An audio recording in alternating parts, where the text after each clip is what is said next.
I'm not really into bags, but when I do need one, it's almost always a tote bag because, well, it can carry me through most, if not all occasions. So in this video, we'll be taking a look at these tote bags, check out some of their features, and hopefully by the end of it, you'll get a better idea of what to look for when buying a tote bag. Okay, starting with the one I have for work, this bag from Cravar.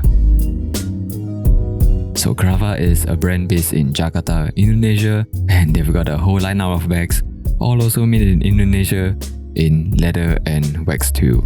Okay, full transparency, I reached out to them and they gave me this bag to be featured here, so if you buy one using my link below, I'll get a small commission. Anyway, after spending some time with it, I think there are a few things going for it that make it an ideal bag for work. Not that I know what you do for work, but for me, a laptop slot is pretty essential. There's also enough space for my typical work stuff, as well as a lighter jacket.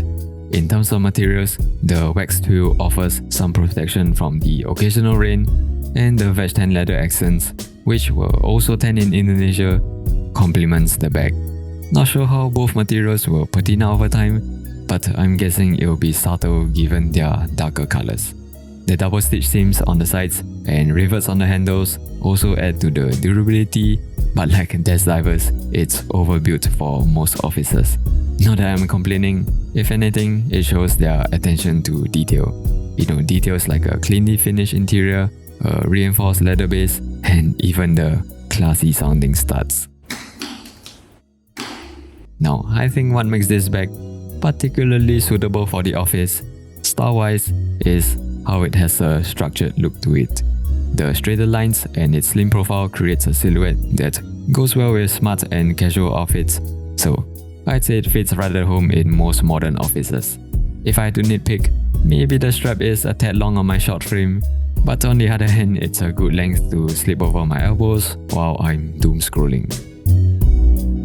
So for my non-work bag, basically for leisure, spending a day in town, working in a cafe, those sort of things, this bag from Muji is my go-to. The canvas has this natural color, and the slubby yarns and brown specks of what seems to be cotton seeds really add to its texture.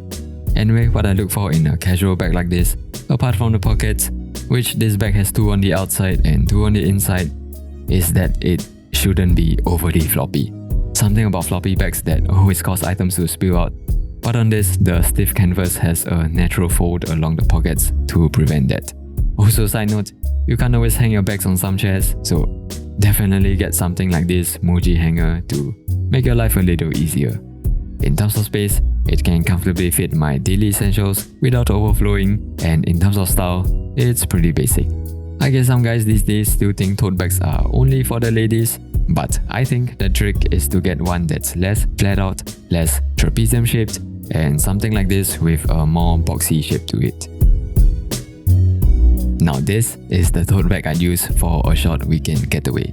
It's a collab piece between Hong Kong-based bag maker Unorthodox and Singapore-based custom clothier Collaro, which I've previously reviewed their safari jacket, so go check that out after this.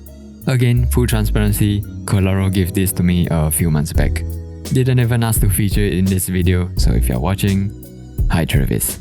Okay, as you can see, it's got that LL Bean look, which if you didn't know, was the brand that invented the tote bag in 1944.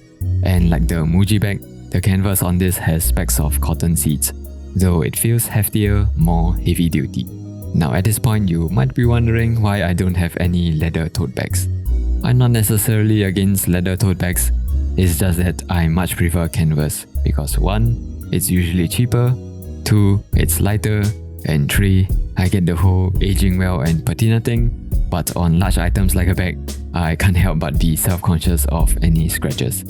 And 4, I like collecting patches, and canvas bags are literally a blank canvas for patches. Now what makes this great for travel? Well, at least for a tote bag, is quite simply the zipper. I don't have to worry about my stuff falling out, and it's got a good amount of space, enough for a few days worth of clothes, shoes, different watches if I'm feeling adventurous, and of course, these shades from Shinzo Tamura. There's also a laptop compartment, so I guess you can use it for work too, or even as a gym bag at a pinch.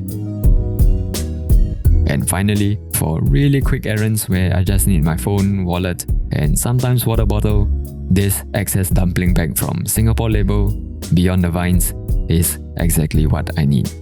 Okay, so technically this isn't a tote bag because of how small it is, the additional strap to sling across my body, and the magnetic closure. But I mean, it does have the handles, so I'm being very loose with the definition here. Anyway, the bag is made of nylon, so it's machine washable and also super lightweight, kinda like the Uniqlo round shoulder bag if you have that.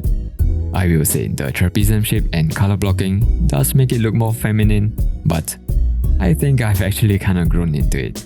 I don't know, maybe I just need more color in my life. So yeah, these are my tote bags.